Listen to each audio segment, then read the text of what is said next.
लगा पागल लोगों। पहली हाँ नहीं कुछ बोल देते, मैं इतना क्यों बोलता, मैं दिमाग घूम रहा है मेरा बोल बोल के।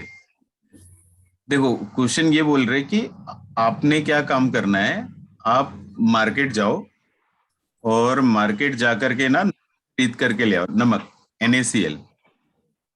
एंड कितना ले आओगे, 6 ग्राम ले आओगे। कितना नमक ले आना है, 6 ग्राम। ध्यान रहे ये जो आप नमक ले आ रहे हो ये इम्प्योर है, ये शुद्ध नमक नहीं है। मतलब ऐसा हो सकता है कि आपने 6 ग्राम नमक खरीदा हुआ है तो उसमें 1-2 ग्राम हो सकता है मिट्टी हो, दैट माइट हैपन। तो आप जो इम्प्योर नमक ले आए हो उसको एक काम करो, पानी में घोल लो।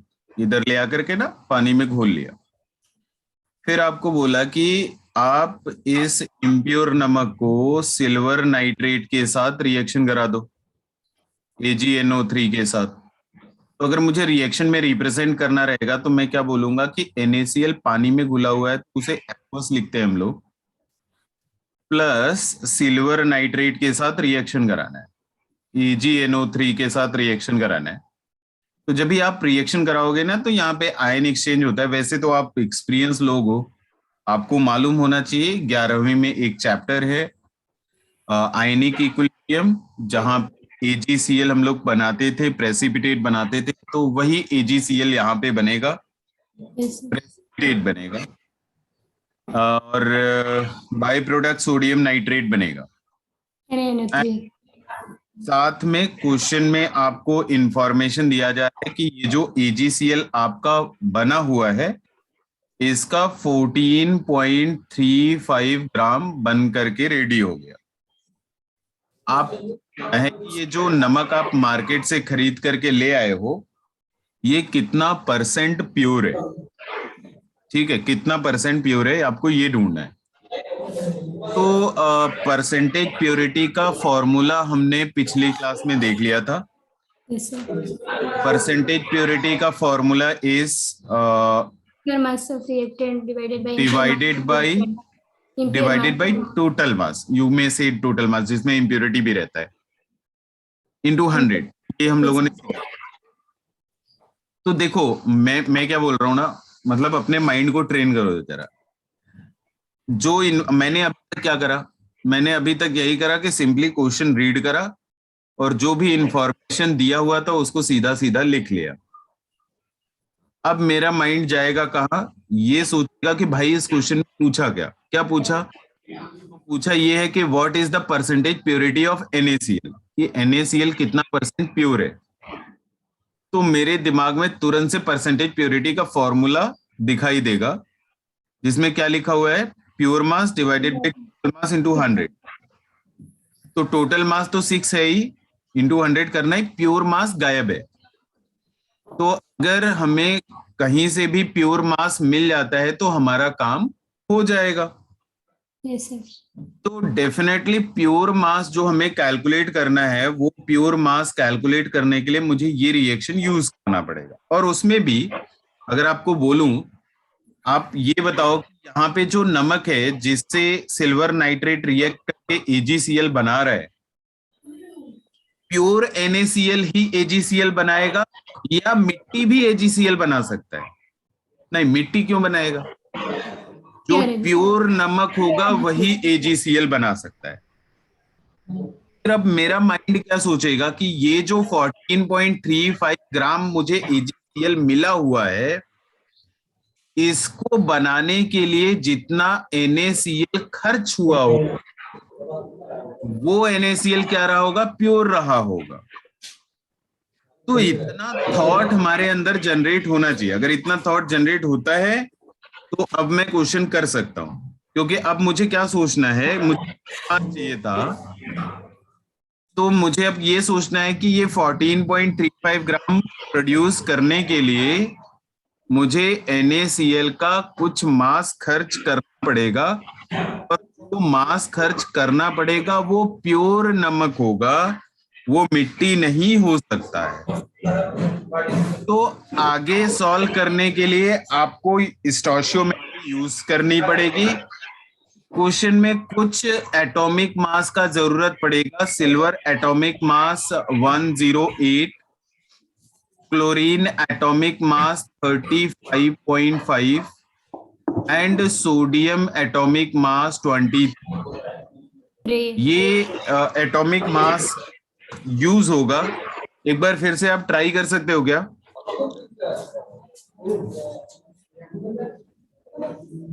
Okay sir. एक बार आप फिर से ट्राई करो। डायरेक्शन आपको बता चुका हूं आपको क्या करना है।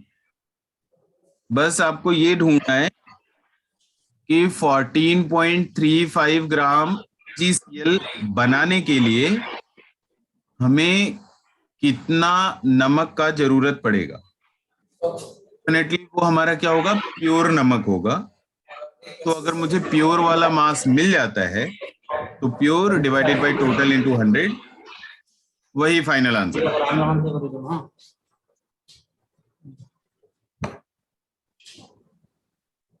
100 minus 2.2.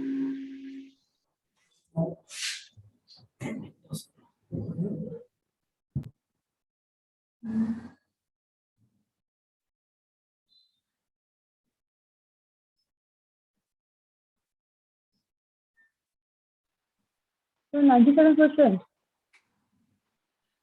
आई गेस 95% से ज्यादा आता है। अच्छा, प्योर NaCl का मास बताइए आप। 95.1।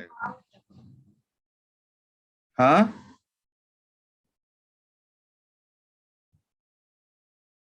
प्योर NaCl का मास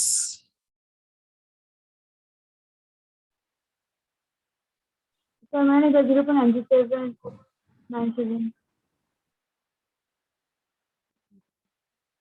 नहीं, आप मास बताओ ना बेटा कि प्योर नमक कितना होगा मास। परसेंटेज बाद में देख लेंगे। आप 5.85। 5.85 ग्राम, दैट्स करेक्ट। अगर आपका प्योर NaCl का मास 5.85 ग्राम आता है तो आपका आंसर करेक्ट है। क्योंकि आगे जो काम है वो बड़ा सिंपल सा है कि आगे क्या करोगे, 5.85 divided 85 it is divided by 6 into 100, ये आपका फाइनल आंसर होगा। ये 95 आता है क्या?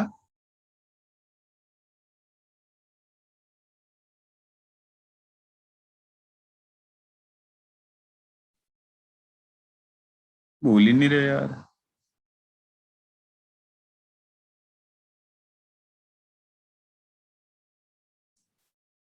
अरे आलसी लोग हो बे तुम लोग।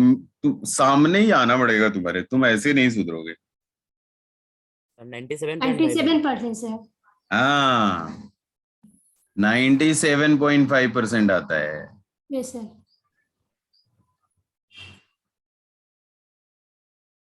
इसलिए तो मैं बोल रहा था कि 95 नहीं आता है, 97। मुझे याददाश्त मेरी ठीक है। तो अब देखो, किसी को डाउट है? शुड आई रिपीट, मतलब पूरा सॉल्व करूं, दिखाऊं कैसे करना है?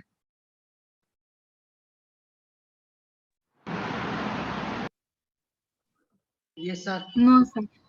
Yes sir. ना सर हो गया। Yes sir. चलो एक बार करके दिखा देता हूं।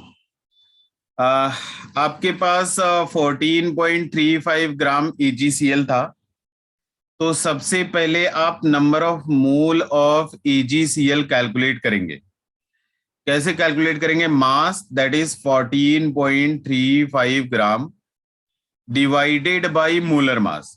मोलर मास कैसे? सिल्वर का 108 एंड क्लोरीन का 35.5 ऐड करोगे आप तो 143.5 मिलेगा। तो मोल फाइनली कितना मिल जाता है? 0.1 मोल मिल जाता है।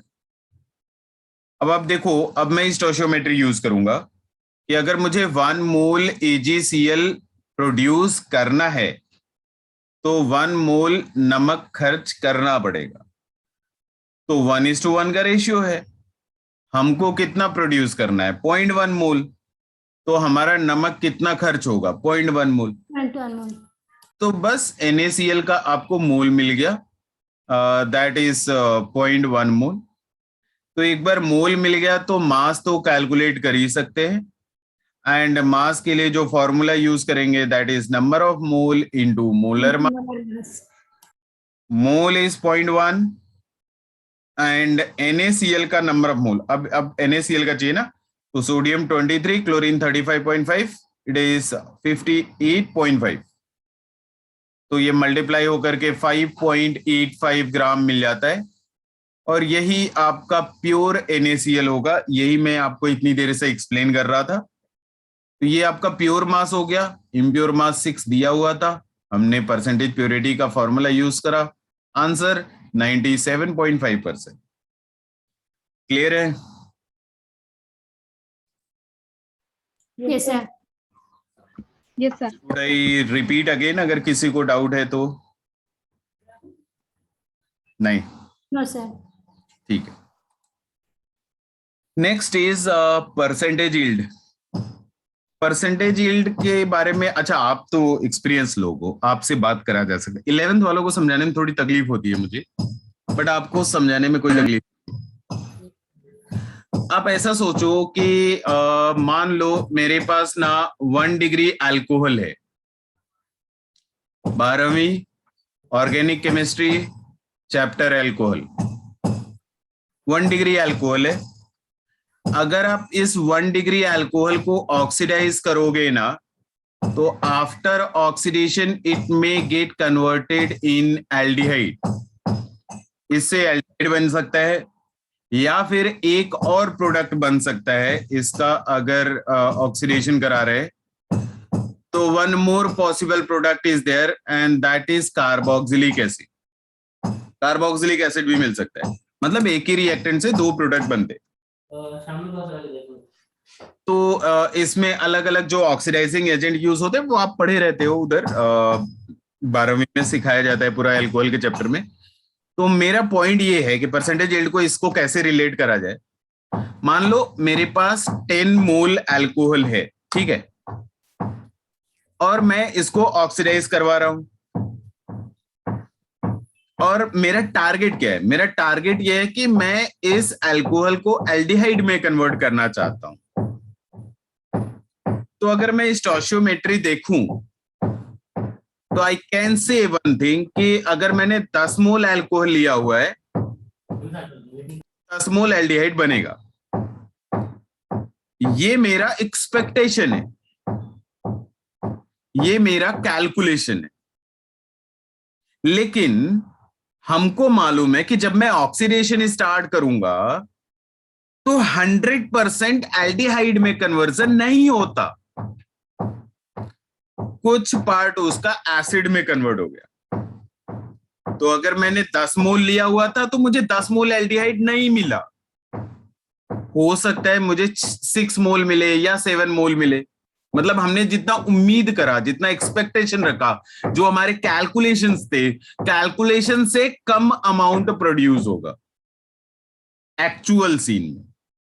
तो अगर मुझे पूछा जाता कि इस रिएक्शन का परसेंटेज यील्ड क्या है, तो ये मैं फॉर्मूला यूज करता, और फॉर्मूले में क्या बोलता कि एक्चुअल जो मास या मोल प्रोड्यूस हुआ है वो divided by calculated, theoretical, expected, जो आप एक्सपेक्ट कर रहे थे वो, इनटू 100।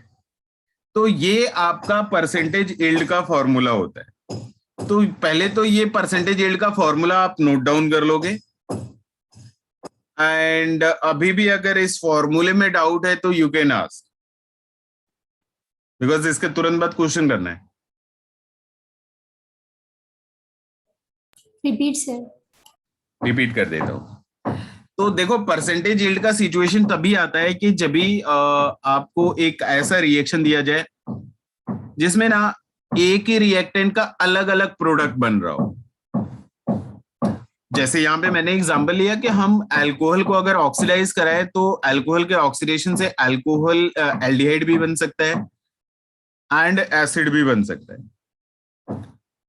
तो अगर केवल एल्डिहाइड बन रहा होता तो 10 मोल अल्कोहल लेने से 10 मोल एल्डिहाइड बनता, बिकॉज स्टोइचियोमेट्री रेशियो 1:1 का है। Now what I am saying कि अगर एल्डिहाइड बनने के साथ साथ साइमल्टेनियसली अगर एसिड भी बनने लगा तो वो 10 मोल अल्कोहल 10 मोल एल्डिहाइड प्रोड्यूस नहीं कर सकता। एक्चुअल सीन में जो एल्डिहाइड का अमाउंट प्रोड्यूस होगा वो 10 मोल से कम हो जाएगा। तो वो जो कम हुआ ना, वो क्या है, हमारा एक्चुअल वैल्यू है। हमारा एक्सपेक्टेशन क्या था? हमारा एक्सपेक्टेशन था कि 10 मोल एल्कोहल को ऑक्सीडाइज करूंगा, 10 मोल एल्डिहाइड बनेगा, लेकिन 10 मोल बना नहीं। Expectation is 10 but actual is less. तो अगर आपको परसेंटेज यील्ड पूछा जाए तो यही फॉर्मूला हम लोग यूज करेंगे। एक्चुअल जो अमाउंट प्रोड्यूस हो रहा होगा वो डिवाइडेड बाय एक्सपेक्टेशन और थियोरेटिकल, और यू में से कैलकुलेटेड। बिकॉज ये 10 से 10 जो बन रहा है वो हमने कैलकुलेट ही करा है, हमने देखा थोड़ी कि 10 से 10 बना है। तो बस ये परसेंटेज यील्ड का फॉर्मूला अपने माइंड में क्लियर रहना चाहिए, because there are lots of problem, lots of question जिसमें ये टर्म इस्तेमाल करेगा, परसेंटेज यील्ड। तो अगर मुझे टर्म ही क्लियर नहीं रहे तो मैं क्वेश्चन कैसे करूंगा? सर यहाँ पे एक्चुअल मतलब हम लोग ने जो करके मतलब प्रैक्टिकल करके या कुछ भी करके हमें जो रिजल्ट मिला वो एक्चुअल। करेक्ट है, करेक्ट है। प्रैक्टिकल करके जो मिलेगा वो एक्चुअल रहेगा। एंड एक और अच्छी चीज है कि जो एक्चुअल मास या एक्चुअल अमाउंट रहेगा वो आपको क्वेश्चन में दिया रहता है, उसमें टेंशन नहीं लेना होता, ज्यादातर टाइम दिया रहता है। हमें कहाँ फोकस करना होता है? हमें थ्योरेटिकल और कैलकुलेटेड पे फोकस करना होता है। तो अगर हमें थ्योरेटिकल और कैलकुलेटेड वैल्यू मिल जाती है तो हम फॉर्मूला यूज करके परसेंटेज यील्ड बता देते हैं। अभी क्लियर है? Yes, sir. ओके। तो एक छोटा सा क्वेश्चन है, जरा आप अटेम्प्ट करिए। एक बार पढ़ो, समझो। अगर क्वेश्चन समझने में तकलीफ है तो पहले ही बोल देना, कोई पकाएगा नहीं, ठीक है? अगर आप सॉल्व कर सकते हो तो सॉल्व करके आंसर बताओ।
Sir mike mute. हाँ, बोल रहा था कि बहुत बड़े वाले आलसी हो तुम लोग। क्वेश्चन क्लियर है नहीं है वो भी ना बोल। क्लियर। तो क्वेश्चन क्लियर है तो आंसर बताओ फिर, इतनी देर में तो आ जाना चाहिए।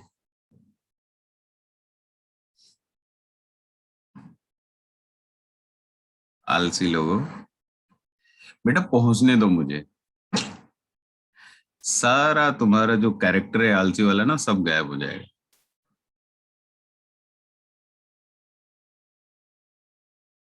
ऑनलाइन में स्टूडेंट लोग टीचर का ज्यादा ही एडवांटेज लेते हैं।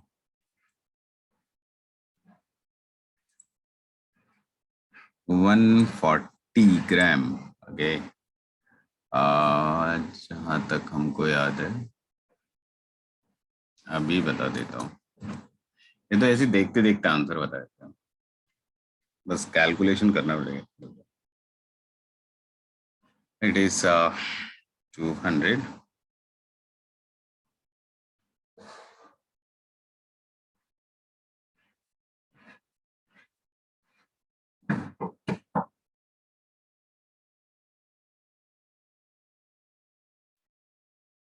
140 नहीं आएगा,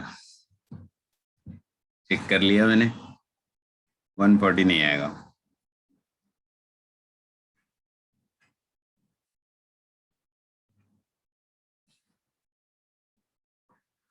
और कोई बताएगा?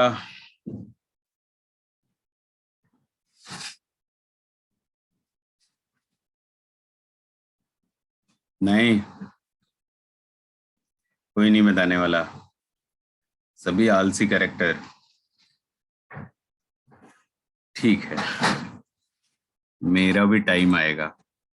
हाँ अभी देखो सही है, तुषार करेक्ट है आंसर, करेक्ट है। 161.87 ऐसा आंसर आएगा। स्टार्ट करूं या अभी आप और अटेम्प्ट करोगे? स्टार्ट। ठीक, चलिए फिर देखना शुरू करिए। क्वेश्चन में हमको दे रखा है, बोले कि ये जो ए लिया हुआ है इसको हमको ऑक्सीडाइज करके एक्स बनाना है। ठीक है, ये हमारा टारगेट है। फिर बोले कि मान लो ए का हमने ले लिया 200 ग्राम, अब इसको ऑक्सीडाइज करके एक्स बनाओ और ये बताओ कि एक्चुअल सीन में एक्स का कितना मास प्रोड्यूस हो जाता है। साथ में आपको ये ध्यान रखना है कि 70% उसका क्या है, परसेंटेज यील्ड है। तो मैं क्या बोलूंगा कि पहला काम तो ये होना चाहिए कि आप ए का नंबर ऑफ मोल कैलकुलेट कर लो। कैसे कैलकुलेट करेंगे? Mass of the sample divided by A का मोलर मास क्वेश्चन में दे रखा था 120। ये ए का हमने मोल कैलकुलेट कर लिया। अब स्टोइचियोमेट्री यूज करूंगा कि अगर मेरा 2 मोल ए खर्च हो जाता तो 2 मोल एक्स प्रोड्यूस हो जाता। हमारा स्टोइचियोमेट्री रेशियो यही बोलता है, जो खर्च करना है जो प्रोड्यूस करना है उन्हीं के बीच में रिलेशन लिखूंगा कि अगर मैं 2 मोल ए कंज्यूम करवा देता तो मेरे पास 2 मोल एक्स प्रोड्यूस हो जाता। अगर हमने 1 मोल ए खर्च करा है तो मेरे पास 1 मोल एक्स बनेगा। हमको ए का कितना खर्च करना है? हमको ए का 200 डिवाइडेड बाय 128 मोल खर्च कर देना है। तो एक्स का कितना बनेगा? एक्स का बनेगा 200 डिवाइडेड बाय 128 मोल एक्स का प्रोड्यूस हो जाएगा। अच्छा, तो ये एक्स का मोल मिल गया। तो हम लोग पहले ये कैलकुलेट कर ले कि हमारे अकॉर्डिंग एक्स का कितना मास प्रोड्यूस होगा। कैसे कर लेंगे? मोल इंटू मोल। तो मोल कितना 200 डिवाइडेड बाय 128, और मोलर मास कितना 148। तो ये हमको x का मास मिल गया। ये कौन सा मास मिला? ये हमारे अकॉर्डिंग इतना प्रोड्यूस हो जाना चाहिए था। तो ये एक्चुअली कौन सा है? ये कैलकुलेटेड है या फिर यूं कह लो थियोरेटिकल है। ये वो वाली वैल्यू है, एक्सपेक्टेड है, एक्चुअल नहीं। हमको क्या चाहिए? हमको चाहिए एक्चुअल। अब मैं फॉर्मूला यूज करूंगा परसेंटेज यील्ड का। परसेंटेज यील्ड हमको कितना दिया? 70। तो परसेंटेज यील्ड के फॉर्मूले में न्यूमरेटर में क्या होता है? एक्चुअल मास, और डिनोमिनेटर में क्या होता है? थियोरेटिकल और कैलकुलेटेड। थियोरेटिकल कितना है? 200 डिवाइडेड बाय 128 इंटू 148। अब इस फॉर्मूले में क्या होता है? 100 से मल्टीप्लाइड। तो भाई हमको क्या करना था? हमको एक्चुअल ही चाहिए था ना। अब कैलकुलेट कर लो, आप एक्चुअल कैलकुलेट कर लो, बस क्रॉस मल्टीप्लाई करो, आंसर आ जाएगा आपका। समझ में आया? Yes sir. Yes, sir. Answer 161.8 ऐसा करके कुछ आता है एक्चुअल मास। आगे चले।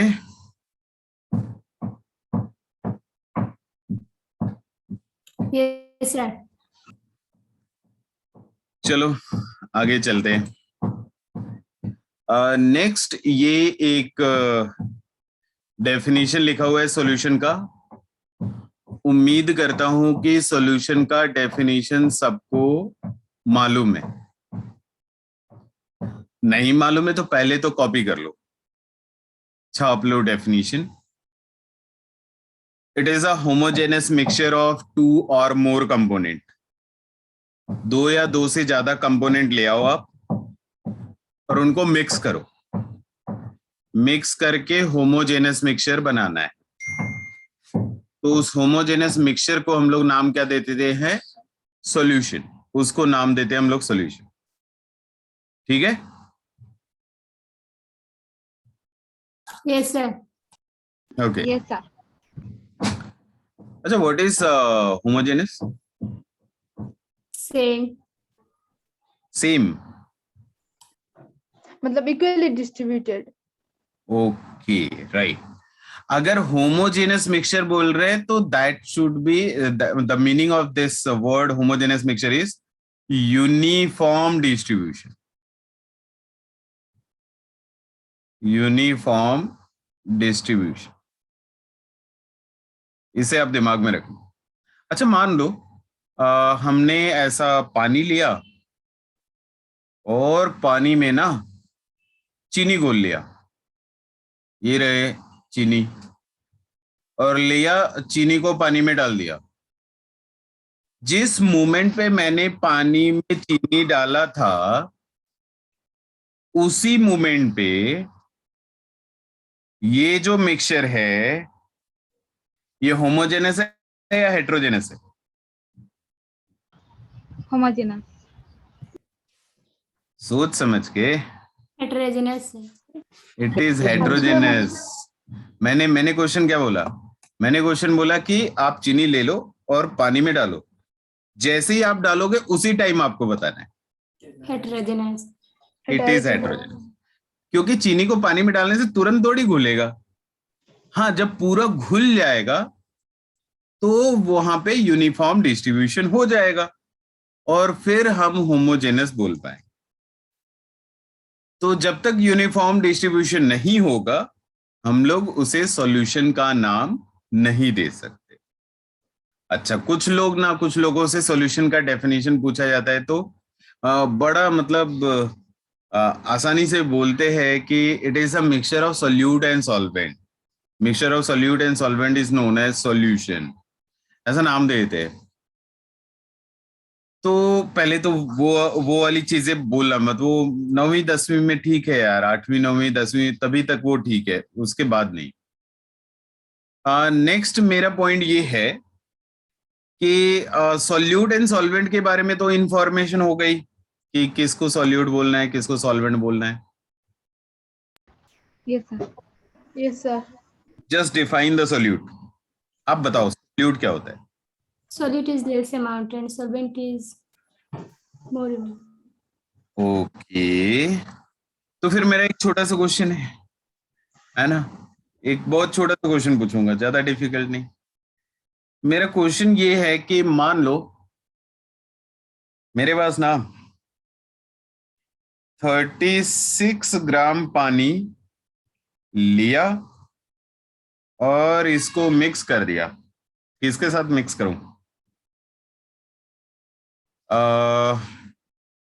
46 ग्राम अल्कोहल C2H5OH के साथ मिक्स कर दिया और इनको मिक्स करके सॉल्यूशन बना रहे हैं। आपको बताना है कि इधर सोल्यूट कौन है और सॉल्यूशन कौन है, सॉरी सोल्यूट कौन है, सॉल्वेंट कौन। solvent H2O. Solvent water and solute alcohol. अरे कैसे? अल्कोहल तो Solvent alcohol. एक बार देख लो, उधर 46 ग्राम लिखा था मैंने अल्कोहल। अच्छा, मतलब पानी कहीं भी रहेगा वो सॉल्वेंट रहेगा, ये बोलना चाहते हैं? सर पानी सॉल्यूशन है। नहीं नहीं, सॉल्यूशन थोड़ी पूछा था, मैं तो पूछा था सॉल्यूट सॉल्वेंट। पानी सॉल्यूट है। पानी सॉल्यूट है ना? हाँ? देखा, दिमाग घूम गया, दिमाग घूम गया, सॉल्यूट सॉल्वेंट ढूंढने में तकलीफ होने लगी। कोई और बताएगा पूरे कॉन्फिडेंस के साथ? ऐसा मतलब पार्टी चेंज करने वाला आदमी का आंसर नहीं चाहिए अभी, एकदम उसका आंसर चाहिए मुझे फिलहाल जो पूरे कॉन्फिडेंस के साथ बताए कि नहीं यही सॉल्यूट है, यही सॉल्वेंट है। एनीवन? नहीं, ऐसा कॉन्फिडेंस अभी नहीं आया। ठीक है, तो थिंग इज कि आपने जो डेफिनेशन बताया था, अच्छा एक बार फिर से बताओ, सॉल्यूट एंड सॉल्वेंट का डेफिनेशन फिर से बताओ। अरे डेफिनेशन करेक्ट था भाई, आप डेफिनेशन बताओ। Solute is less amount and solvent is more amount. Correct, आप जो बोले हो ना उसी को अप्लाई करना था।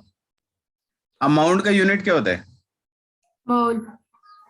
तो आप पहले मोल कैलकुलेट करो, जिसका मोल कम रहेगा ना वो सॉल्यूट है, और Okay. जिसका ज्यादा रहेगा ना वो सॉल्वेंट है। आपका डेफिनेशन बिल्कुल करेक्ट था, लेकिन आपने उस डेफिनेशन को अप्लाई नहीं करा। अब देखो, अगर H2O का मुझे मोल कैलकुलेट करना होता तो 2. जो हमने लिया वो 36 और मोलर मास कितना 18, मोल कितना 2। अल्कोहल का कैलकुलेट करना होता, मास कितना 46, मोलर मास इज आल्सो 46, मोल कितना 1। तो बच्चे अल्कोहल क्या है? अल्कोहल क्या है? सॉल्यूट। Solute. और वाटर क्या है? सॉल्वेंट। Solvent.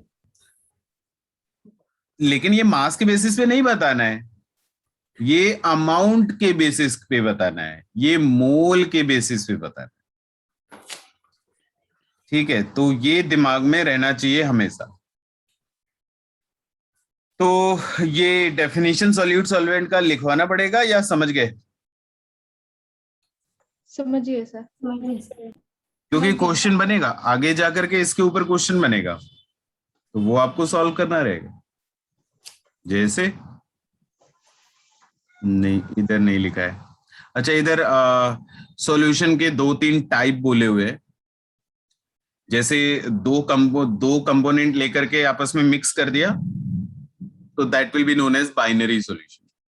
अगर 3 लोगों को आपस में मिक्स करा हुआ है तो that is ternary solution. 4 component mix करा, क्वाटरनरी। हमारे सिलेबस में केवल और केवल बाइनरी है, हमारे सिलेबस में टर्नरी और क्वाटरनरी सॉल्यूशन है ही नहीं, पढ़ना ही नहीं। ठीक है, और ये सॉल्यूट सॉल्वेंट देख लिया, हाँ सॉल्यूट सॉल्वेंट आता है हम लोगों को।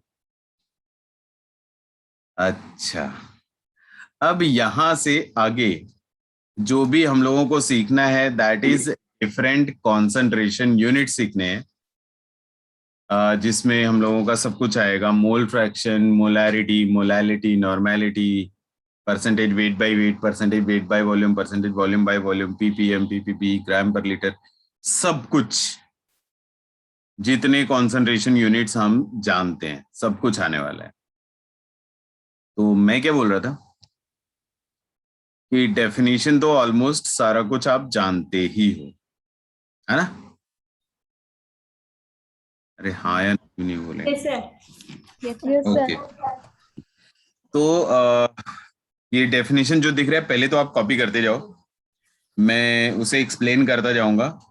मजा तो तब आएगा जब सारा डेफिनेशन खत्म हो जाएगा और इस सब कॉन्सेंट्रेशन यूनिट को मिक्स करके क्वेश्चन करा जाएगा, फिर मजा आएगा, वहां दिमाग लगेगा। अभी डेफिनेशन समझेंगे एक एक करके। The first definition is mole fraction. जैसा डेफिनेशन में बोल रहे हैं कि अगर आपको किसी भी कंपोनेंट का मोल फ्रैक्शन कैलकुलेट करना है तो वो कंपोनेंट का number of mole in numerator divided by total number of mole in the mixture denominator में, that is what is mole fraction. जैसे मान लो मैंने एक ऐसा कंटेनर लिया और इस कंटेनर में हमने 3 गैसेस भर ली, gas A, gas B and gas C. ये 3 गैसेस हमने कंटेनर में भर लिया और ये बोला गया कि ए का हमने Na मोल रखा है कंटेनर के अंदर और बी का Nb मोल रखा है एंड सी का Nc मोल रखा है। तो अगर मुझे ए का मोल फ्रैक्शन कैलकुलेट करना है तो अकॉर्डिंग टू डेफिनेशन जिसका मोल फ्रैक्शन कैलकुलेट करना है उसका नंबर ऑफ मोल न्यूमरेटर में होना चाहिए divided by total number of mole in the mixture. वो क्या हो जाएगा? Na plus Nb plus Nc। ये क्या हो जाएगा? X का मोल, A का मोल फ्रैक्शन हो जाएगा। सिमिलरली अगर मुझे B का मोल फ्रैक्शन चाहिए तो मैं क्या लिख सकता हूं? Nb divided by Na plus Nb plus Nc। Similarly we can write the mole fraction formula for C। C के लिए भी ऐसे ही मोल फ्रैक्शन फॉर्मूला हम लोग लिख सकते हैं। Now the next point is important point है, ये मालूम रहना चाहिए आपको कि अगर मैं XA plus XB plus XC का वैल्यू कैलकुलेट करूं तो ये कितना आता है? 1 आता है। मतलब ये है कि आप समेशन, इसी को अगर मैथमेटिकली रिप्रेजेंट करना रहे तो हम ऐसा रिप्रेजेंट करते हैं, summation of mole fraction of all the component. जितने भी कंपोनेंट है आपके मिक्सचर में सभी के मोल फ्रैक्शन का एडिशन कैलकुलेट करो and it is always going to be equal to 1। अगर 2 कंपोनेंट है तो दोनों कंपोनेंट का मोल फ्रैक्शन ऐड करो, 3 कंपोनेंट है तो तीनों का ऐड करो, 4 है तो सभी का ऐड करो। सबका मोल फ्रैक्शन अगर आप ऐड कर दोगे तो it is always going to be equal to 1। और ये आप ऐसा सोच भी सकते हो, यहां से देख भी सकते हो कि अगर मैं Xc का वैल्यू लिख लेता तो it is going to be Nc divided by Na plus Nb plus Nc। अब आप इन तीनों को ऐड कर दो, देखो 1 मिल जाएगा। तो ये बहुत ही सिंपल सा प्रूफ है एंड बेसिकली इसे एज अ प्रॉपर्टी हम लोग इस्तेमाल करते हैं एंड कहाँ पे ज्यादातर यूज होता है वो भी बता देता हूं। 12वीं में solution and colligative property, calculation of vapour pressure, वहां पे मोल फ्रैक्शन की बहुत जरूरत पड़ती है। तो वहां पे ज्यादातर केसेस में हम लोग ये वाला फॉर्मूला यूज करते हैं क्योंकि वहां पे अगर मुझे सॉल्यूट का मोल फ्रैक्शन मालूम है तो सॉल्वेंट का अलग से कैलकुलेट नहीं करते, 1 माइनस सॉल्वेंट लिख देते हैं, काम हो जाता है। तो ये बहुत ज्यादा यूज होता है कहाँ पे? सॉल्यूशन वाले चैप्टर में। तो और भी एक चीज शायद मैंने ये चैप्टर स्टार्ट करने से पहले बोला था कि this chapter is going to be backbone of physical chemistry. अगर ये चैप्टर कमजोर हो गया आपका तो फिजिकल केमिस्ट्री में आप बर्बाद हो रहे हो धीरे धीरे, ये मान के चलना, ठीक है, क्योंकि आगे बहुत सारी चीजें हैं जो इसको रिलेट करते हुए आएंगी। तो मोल फ्रैक्शन का डेफिनेशन सभी को क्लियर है? Yes, sir. Yes sir. Okay.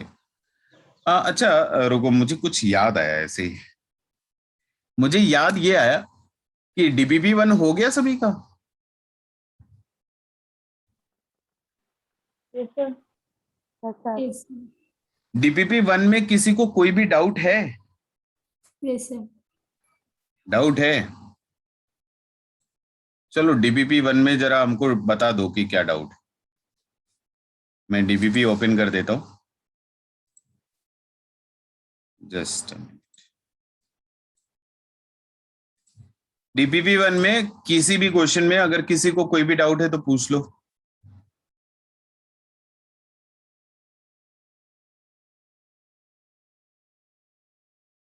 Any doubt in any question?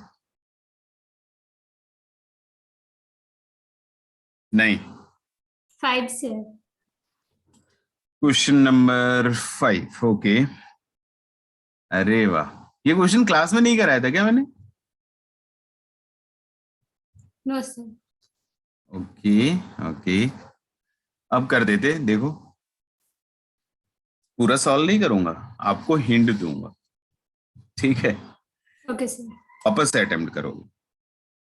देखो इसमें करना ये है कि बोल रहे कि how many years it would take to spend Avogadro's number of rupees at a rate of 10 lakh rupees per second. मतलब बोल रहे कि आपके पास मान लो 1 मोल रुपए है, मतलब 6.022 इंटू 10⁻23 रुपए है, ये इतने पैसे हैं आपके पास, और आप ना 1 सेकंड में 10 लाख रुपए खर्च करते हो, ऐसा बोल रहे हैं। 1 2 3 4, ये कितने जीरो है?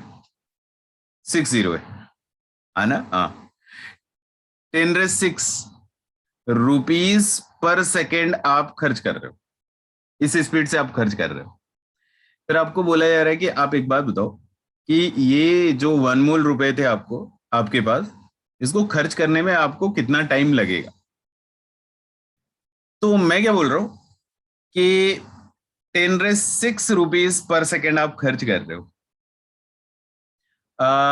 ऐसा सोचो, मान लो बड़ा सिंपल सा, इसी क्वेश्चन का बड़ा सिंपल सा वर्जन लेता हूं मैं। मान लो आपके पास ना 100 रुपीज है, 100 रुपए हैं, और आप 1 रुपए 1 मिनट में खर्च कर रहे हो। कितना टाइम लगेगा खर्च होने में? 100 minutes. 100 मिनट। कैसे मिला आपको? मान लो, अच्छा दूसरा क्वेश्चन, दूसरा आपके पास 100 रुपए हैं और आप 2 रुपए 1 सेकंड में 1 मिनट में खर्च कर रहे हो।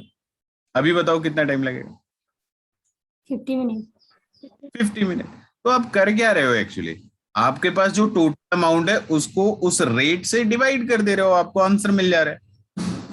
हाँ, तो बस यही हमको भी करना है, हमको भी भाई यही करना है। इस क्वेश्चन में भी हमारे पास टोटल कितना है? 6.022 इंटू 10⁻23 रुपीज थी, उसको 10⁻6 रुपीज पर सेकेंड की स्पीड से मैं खर्च कर रहा था। तो टाइम कितना हो जाएगा? 6.022 इंटू 10⁻23 डिवाइडेड बाई 10⁻6। लेकिन ये किस में आंसर आएगा? सेकेंड में। अच्छा, ये आंसर आएगा लेकिन सेकेंड में। आपको ऑप्शन किस में दिया हुआ है? ईयर्स में दिए हुए। तो अब ईयर्स में कैसे करूंगा मैं? 1 ईयर आगे मालूम है, Yes. 365 days Yes, sir. है ना, and 1 day is 24 hour and 1 hour is equals to 3600 second. That means 1 year is equals to 365 into 24 into 3600 second, इतने सेकेंड होते हैं। तो ये जो सेकेंड में आया था इसको ईयर में कन्वर्ट करना है, कर लेंगे? नहीं? Yes. और कोई डाउट?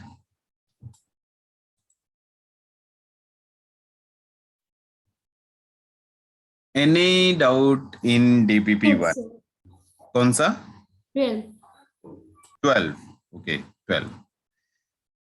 12 वाले क्वेश्चन में क्या बोल रहे हैं कि आपके पास एक एलॉय है। एलॉय, एलॉय क्या होता है? ये भी आपका ना मिक्सचर ही होता है, एक से ज्यादा मेटल को लेकर के मिक्स करने वाले।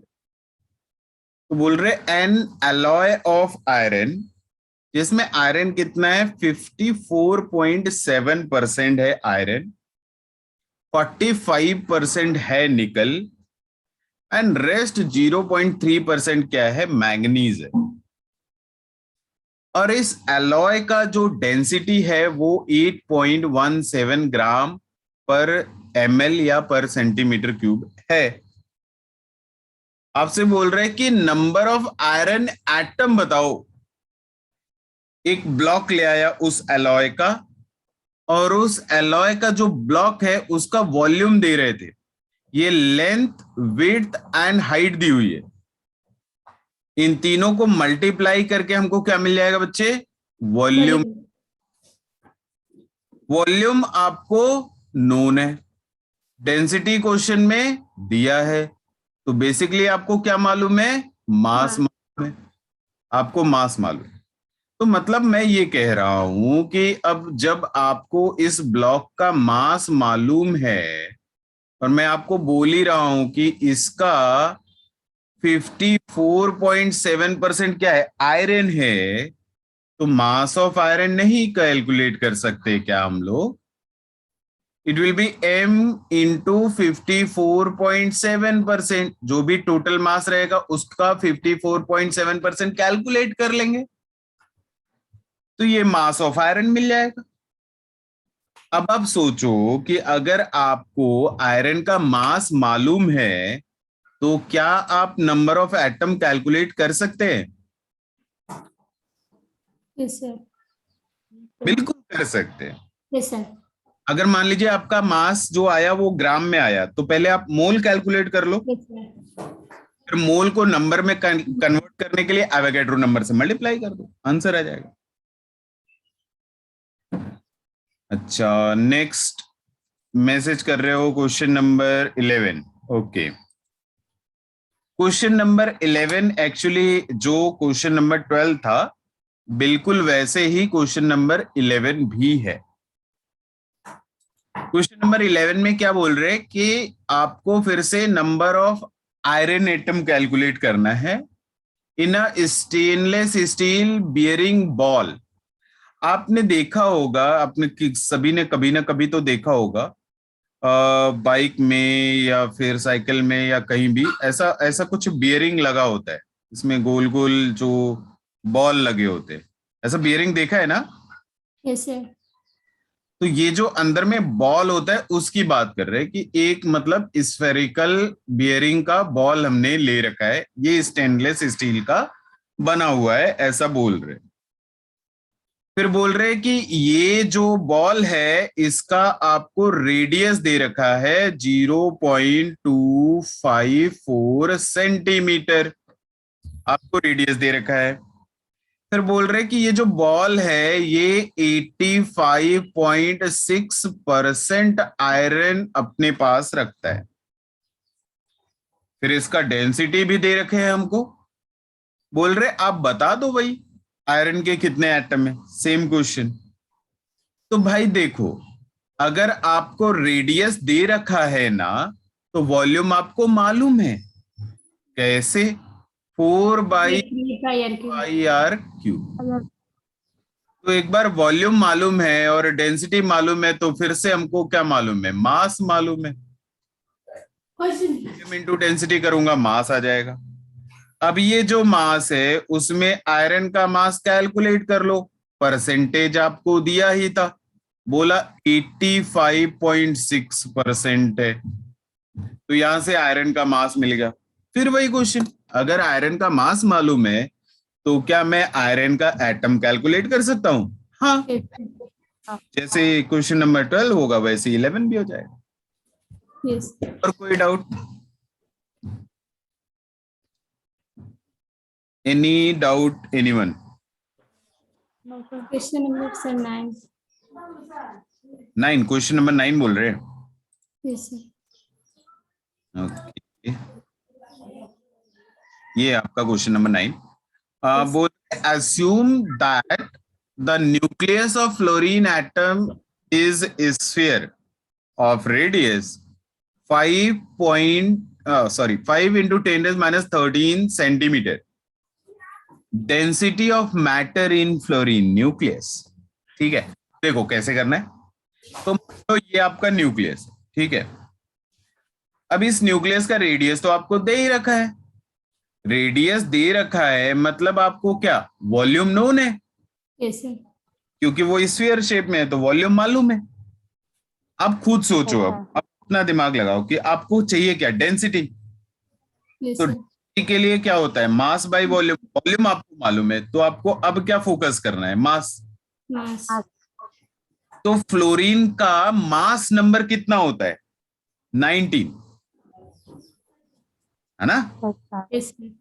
मतलब टोटल 19 प्रोटॉन एंड न्यूट्रॉन है इस न्यूक्लियस के अंदर, इलेक्ट्रॉन देखना नहीं है। तो टोटल 19 प्रोटॉन एंड न्यूट्रॉन का मास, 1 प्रोटॉन एंड 1 न्यूट्रॉन का मास अप्रोक्सीमेटली हम लोग क्या रखते हैं, सेम रखते हैं, कैलकुलेशन के लिए सेम लिया जाता है। और वो कितना होता है, 1.67 इंटू 10 रेज माइनस 27 kg। ध्यान रहे ये kg में लिखा हुआ है मैंने, Yes, sir. हमें चाहिए तो 10 रेज 3 से मल्टीप्लाई करना पड़ेगा। आपके पास कितने प्रोटॉन है न्यूट्रॉन है, 19। तो अगर आप 19 से मल्टीप्लाई कर दोगे तो आपको टोटल मास मिल जाएगा kg में। फिर आप ग्राम कैलकुलेट करो, वॉल्यूम इधर मालूम था, मास by volume is what, density. ठीक है, Yes, sir. और कोई डाउट डीपीपी 1 में?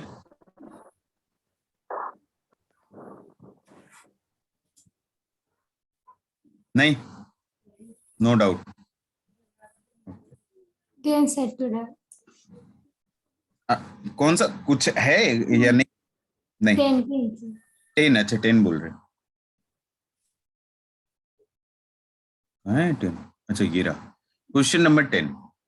10 is a metal M of atomic mass 59.94 gram has a density of 7.42 gram per centimeter cube. The average volume occupied by one atom is.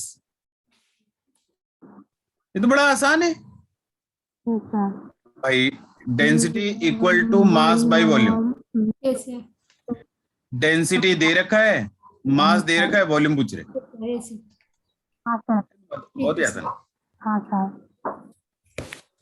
और भी कोई doubt DPP 1 में? No, sir. No. DPP 2 भी attempt हुआ है क्या?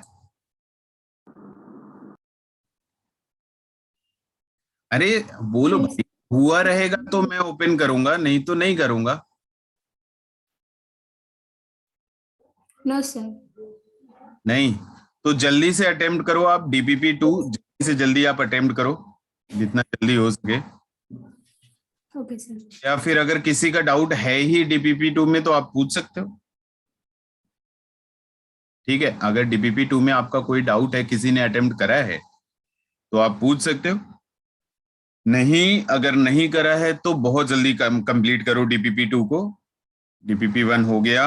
अच्छा, ये चीजों को लाइटली मत लेना, अभी डिस्टेंस ज्यादा है हम लोगों के बीच में, तो आप थोड़े इधर उधर भी कर लेते हो तो कुछ होता नहीं है। बट रिमेंबर द फैक्ट, जिस दिन मैं पहुंचा पहला काम मेरा यही होगा कि आपका कॉपी चेक करूंगा। आप क्या करते हो क्या नहीं करते हो, कॉपी देख करके पता चल जाएगा। तो बी केयरफुल अबाउट दैट, इसके लिए आप केयरफुल रहना।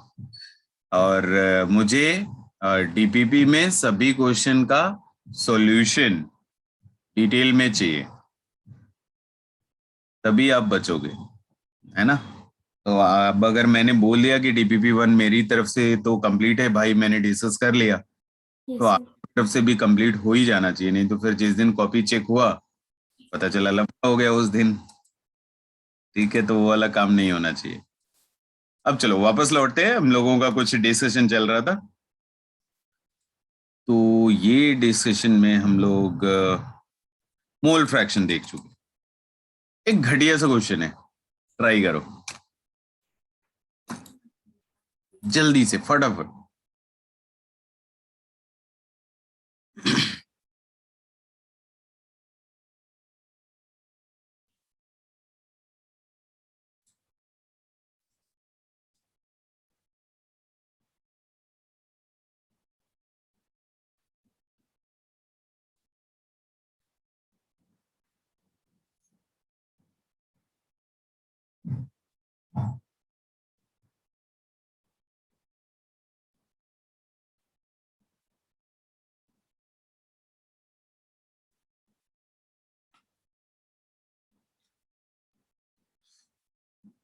अरे आलसी लोगों, इतना तो टाइम लगता ही नहीं। ये तो ऐसे देख के आंसर बताना था। मतलब साफ है बच्चे, तुम लोग पढ़ नहीं रहे हो, आना ही पड़ेगा, जल्दी आना। 1/3 1/3 हाँ, ये तो ऐसे देख के बता देते यार। इथेनॉल का मोल दे रखा है, इथेनॉल का मोल सॉरी इथेनॉल का मास दिया 46, मोलर मास भी दे रखा है 46। इथेनॉल का मोल कितना 1, वाटर का मोल कितना 2, सोल्यूट कौन होगा इथेनॉल, तो सोल्यूट का मोल फ्रैक्शन बोल रहे हैं 1/1 + 2। कितना टाइम लगता है? किसी को डाउट है? स्टिल अगर डाउट हो तो अच्छा, ये मकबूल आप डीपीपी 2 का क्वेश्चन पूछ रहे हो क्या? डीपीपी 2 का क्वेश्चन नंबर 16 जस्ट कंफर्म कर देना, तो मैं एंड करने से पहले वो क्वेश्चन बता दूंगा आपको। जस्ट मुझे कंफर्म कर देना एक बार। नेक्स्ट है आपका definition percentage weight by wait. तो बाकी लोग छापो जल्दी से definition percentage weight by wait का। It is defined as the mass of solute present in 100 gram of solution. 100 gram solution में सोल्यूट का कितना मास है, that is percentage weight by weight.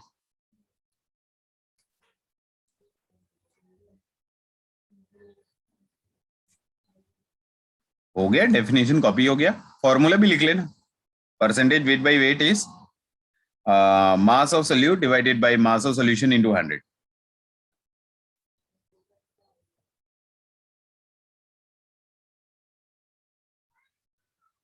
जितना कुछ भी लिखा हुआ है फटाफट कॉपी करो, क्योंकि ये बड़ा आसान चीज है। उम्मीद यही करी जाती है कि आपको आता है ये सब।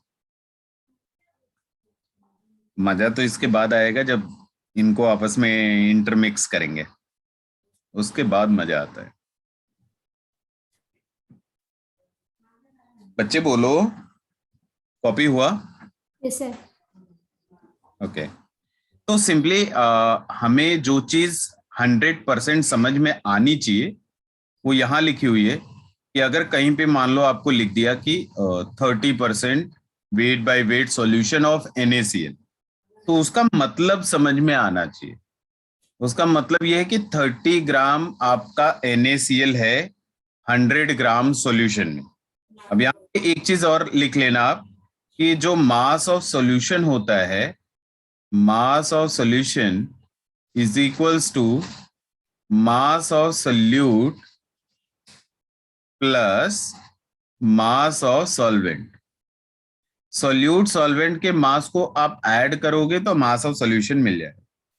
अब आपने यहाँ पे क्या बोला कि 30 ग्राम NaCl है 100 ग्राम सॉल्यूशन में, तो सॉल्यूशन का मास आपने कितना बोल दिया 100, सोल्यूट का मास कितना बोल दिया 30, तो मास ऑफ सॉल्वेंट क्या रहेगा आपका?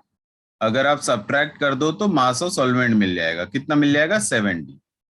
और एक चीज, अगर किसी क्वेश्चन में सॉल्वेंट मेंशन नहीं करा, जैसे यहाँ पे तो बोल दिया इन वाटर, लेकिन मान लीजिए किसी क्वेश्चन में मेंशन करा ही नहीं कि सॉल्वेंट क्या है, तो आप एज्यूम कर लेना if nothing is mentioned then water is taken as solvent. फिर हम लोग पानी को ही सॉल्वेंट मान लेंगे, अज्यूम कर लेंगे, अगर कोई और सॉल्वेंट मेंशन नहीं करा हुआ है तो। क्लियर है?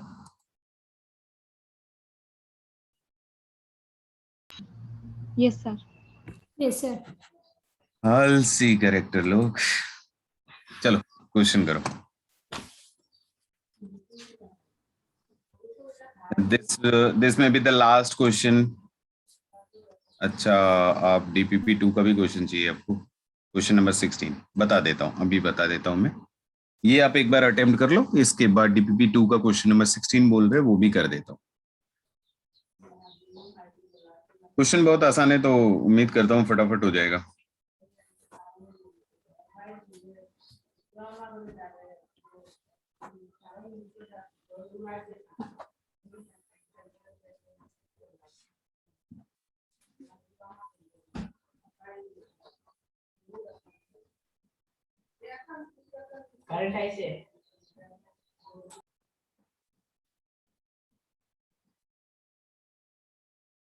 A mixture of A and B has 30% A by mass. मतलब अगर A का 30% है तो B का 71% है। अच्छा, इसका आंसर 61 बता रहे हो क्या बच्चे? 61 नहीं, इसका आंसर 61 कैसे आएगा? मोल फ्रैक्शन पूछा था, 61 कैसे आएगा? देखो, 1/12. अगर आप मास ऑफ सॉल्यूशन मान लो, मास ऑफ सॉल्यूशन अगर आप 100 ग्राम ले आते हो तो ए का मास कितना है? 30 ग्राम। एंड बी का मास कितना है? 70 ग्राम। ये आपको समझ में आना चाहिए। क्वेश्चन का पहली लाइन पढ़ने के साथ साथ में ये इंफॉर्मेशन आपके दिमाग में छपनी चाहिए, जरूरी है। ये ना हुआ तो फिर तकलीफ हो जाएगी, ये ध्यान रखना। अब आगे पढ़ने के लिए बोल रहे कि आप ना ए का मोल फ्रैक्शन बता दो। तो पहले मैं ए का मोल कैलकुलेट करूंगा। कैसे? मास 30, मोलर मास कितना? 210, 10. That is 1/7। 1/7. बी का नंबर ऑफ मोल कैलकुलेट करेंगे। Mass of B 70 divided by 6, that is 7/6। 6. अगर आपको ए का मोल फ्रैक्शन चाहिए, का mole divided by Na plus and mole B. Plus B का मोल। बड़ा आसान सा होगा ये क्वेश्चन। 1/7 divided by 1/7 plus 7/6। आप सिंप्लीफाई कर लो, जो आता है वही आंसर। Yes, sir. चलो, आप कुछ डाउट पूछ रहे हो डीपीपी 2 का, तो एक ही डाउट है तो कर लेते हैं, फटाफट कर लेंगे, बहुत ज्यादा टाइम नहीं लगेगा। डीपीपी 2 जस्ट ना, क्वेश्चन नंबर 16 ऐसा बोला हुआ है आपने, तो 16 है कहाँ? ये कहीं तो दिखा, ये दिखा। ये आपका डीपीपी 2 का क्वेश्चन नंबर 16 डाउट है, तो देख लो बच्चे कैसे करेंगे। Question number 16, an alkaloid contains 17.28% of nitrogen and its molecular mass is 162. The number of nitrogen present in one molecule. Question आसान है बच्चे। आपको मॉलिक्यूल का मास कितना दिया? 162। बोला अगर आप इसका 17.28% कर लो ना, तो ये आपको क्या मिल जाएगा? Mass of nitrogen atom. हाँ, यही तो करना था। An alkaloid contains 17.28% of nitrogen and its molecular mass is 162. The number of nitrogen atom present in one molecule of alkaloid. इसमें क्या तकलीफ थी यार? Yes, sir. ये तो बस आप परसेंटेज कैलकुलेट करो। यहां से आपको मास ऑफ नाइट्रोजन एटम मिल गया। अब आपको मान लो नंबर ऑफ नाइट्रोजन एटम चाहिए, तो पहला ही फॉर्मूला जो हम लोगों ने सीखा था नंबर ऑफ एटम का ही था। तो whatever mass you are getting उसको एटॉमिक मास 14 से डिवाइड कर दो, आंसर आ जाएगा। बस यही करना है। और भी कोई डाउट है किसी को तो आप पूछ सकते हो। एनीवन? नहीं? ठीक है, तो बच्चे लोग पढ़ाई करो, ठीक है। अच्छा 29 भी पूछ रहे हो क्या? चलो 20। अरे बेटा ये तो अभी लग रहा है मैंने किसी को बताया। अच्छा आप लोगों को नहीं बताया, किसी और को बताया। DPP 2 question number 29। ये क्वेश्चन नंबर 29 आप पूछ रहे हैं, बिल्कुल सिमिलर है, it's not difficult at all.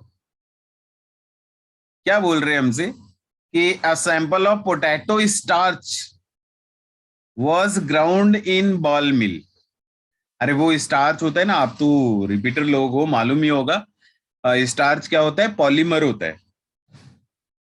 तो बोल रहे हैं उसको लेकर के जमीन के अंदर डाल दिया, और स्टार्च जैसा ही मॉलिक्यूल बनाना चाहते हैं वो लोग, लेकिन थोड़ा छोटा मॉलिक्यूल बनाना चाहते हैं, बहुत बड़ा नहीं, छोटा molecule.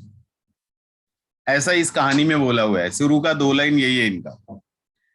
A sample of potato starch was ground in a ball mill to give starch-like molecule of lower molecular mass. फिर बोल रहे द प्रोडक्ट एनालाइज्ड, जो भी वो छोटा वाला मॉलिक्यूल बना था उसको एनालिसिस करके पता चला कि उसमें 0.086% फॉस्फोरस है। If each molecule is contain 1 atom of phosphorus, अगर एक मॉलिक्यूल में एक ही फॉस्फोरस एटम है, then what will be the molecular mass of that molecule? वो जो आप मॉलिक्यूल बनाए हो उसका मॉलिक्यूलर मास कितना आएगा? तो आप मान लो ना, वो जो मॉलिक्यूल आपने बनाया उसका मॉलिक्यूलर मास x मान लो। ये हमने उस मॉलिक्यूल का मॉलिक्यूलर मास एज्यूम कर लिया। अब बोल रहे कि इसका अगर मैं 0.086% कैलकुलेट कर लूं तो मुझे क्या मिल जाएगा? Mass of phosphorus atom, mass of phosphorus atom मिल जाएगा। अब बात बताओ, अगर आपको मास ऑफ फॉस्फोरस एटम मालूम चल जाए, साथ में आप ही बोले हो क्वेश्चन में कि एक मॉलिक्यूल में एक ही फॉस्फोरस है, तो ये फॉस्फोरस का जो आपने मास कैलकुलेट करा है वो किसका मास रहेगा? वो फॉस्फोरस के एक एटम का मास रहेगा। तो फॉस्फोरस का एटॉमिक मास इधर सब्स्टिट्यूट करो, देन x कैलकुलेट करो, क्योंकि x ही पूछा गया था आपसे। क्लियर है? Yes, sir. और भी कोई डाउट अगर हो तो मैं आपको ये समझा रहा था कि बच्चे करना शुरू कर दो क्वेश्चन वगैरह, नहीं तो बेटा जिस दिन मैं पहुंचा ना, एक एक को पकड़ के पंखे में लटका दूंगा अगर काम नहीं किए रहोगे। ध्यान रखना, काम करके रखो, ठीक है? चलो आज यहीं स्टॉप करते हैं, मिलते हैं अगली क्लास में। और डीपीपी 2 कंप्लीट हो जाना चाहिए सभी का। Yes, sir. एंड अगर 2 कंप्लीट हो जाता है तो उसके बाद डीपीपी 3 प्रोवाइड करेंगे, ठीक है? Yes, sir. चलो bye bye. Thank you, sir.